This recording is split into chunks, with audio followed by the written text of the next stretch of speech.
Day 17 to 23, that's 7 days, we're going to be doing copy editing. So copy editing is where you're going to be doing like a creative edit. So now you've already got your whole core content and you've gone through each chapter, and we've done a rough edit on that chapter. Now we're going to do a more detailed edit. So especially if you're doing like a journey book, which is almost like a novel, here you're going to have to be really quite creative, because this is where you're going to change your sentence structure. You might see some glaring typos, which you can change. Don't be too worried about the typos. We're going to do a proof edit at the very end. So this is where you're doing your creative editing and you're restructuring your sentences, kind of cleaning it up. So for a journey book, it's going to be more about like looking at a sentence. Does that make sense? Does that sound correct? Could that flow better? Could I describe that a lot better? For a how-to book, we're also going to be kind of creating the format a little bit. So making chunks of copy. Remember, for a how-to book, we don't want long pages of copy. We want lots of chunks of copy and bullet points.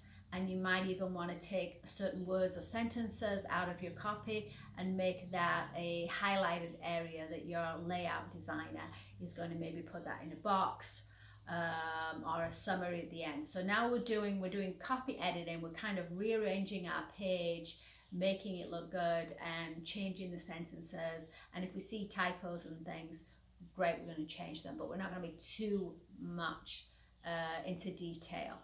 So proofreading we'll do at the end is a very left brain thing where you can't get into the creative. This is kind of using both sides of your brain. You're going to be creative as well as, looking at the structure and looking at, does that make sense, and going back and forth and tweaking it. This is actually quite a lot of fun because now you're seeing it come together. So you've got 7 days to do this. Depends on how many chapters you've got. Say you've got 14 chapters, you're going to do 2 chapters a day. So you're going to split your chapters up depending on how much time you have, and you're going to do 2, maybe 3 chapters a day, and do the edit on those particular chapters. You still got the chapters separate. We don't have to start from the beginning going through to the end. Right now you're just doing it per chapter. So that's your copy editing. Okay, now we're moving on to day 24, and day 24 we're going to take all our chapters and we're going to make it into one big document. So right now you've still got every chapter in a separate document. Now we're going to put them together. So we're going to cut and paste and we're going to put them into one big book. You can put page numbers at the bottom, so this is going to give you an idea right now how many page numbers you're at. Of course, you're going to double that amount of pages to know how many you're going to have left in the book. If you're like a journey book where it's a lot of text. If you're a how-to book and you're going to spread out that text, then it's going to be even more. So look at your page number. If it's a how-to book, it's not going to be double. It's going to be like double and a bit more, maybe even triple in the final finished book.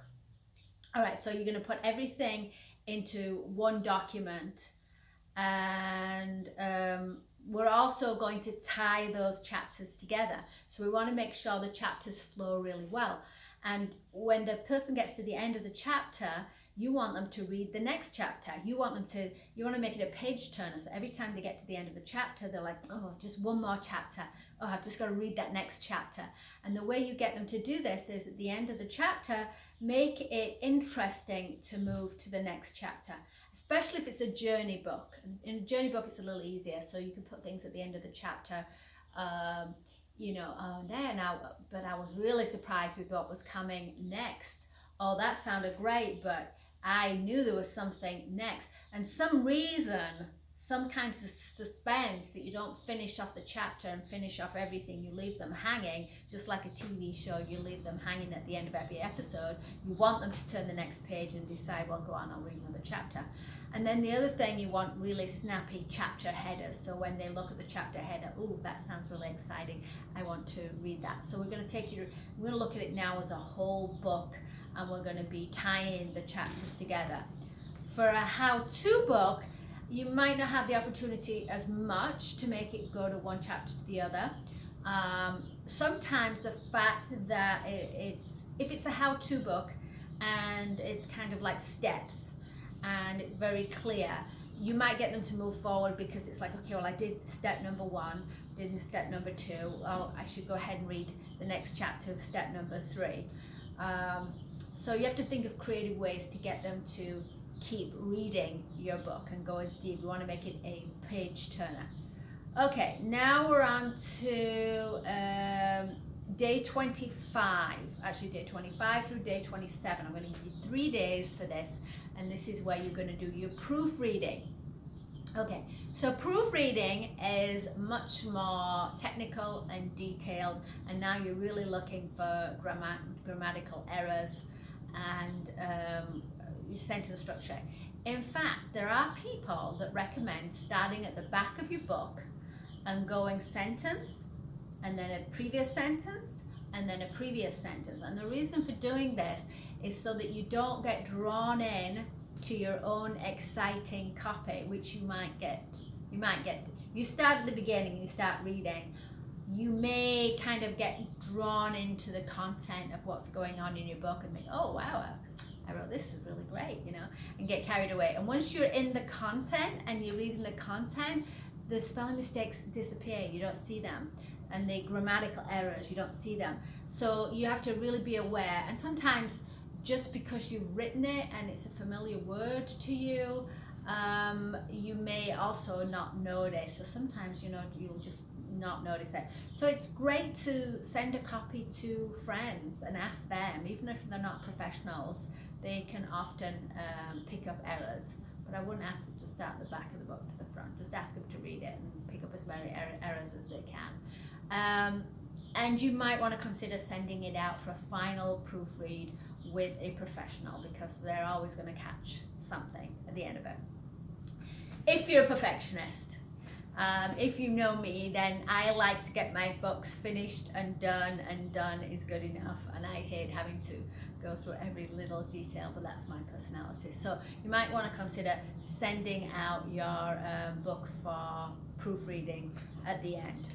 We're going to add in the beginnings and the ends of the book, which I've got notes on that. So at the beginning you've got things like your table of content, your preference, if somebody's given you any kind of words of praise on your book, and at the end you're going to have things about the author, you, because of course this book is all about promoting you and your business, and whether you're speaking or going to be coaching or whether you have a product, this is where they're going to have read your book, think you're amazing, they're going to want to learn a lot more about you.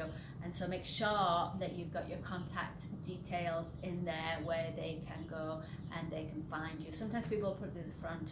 I usually put mine at the back. Kindle, you especially want to have a link up front, and tell them to go to the back to look at the link.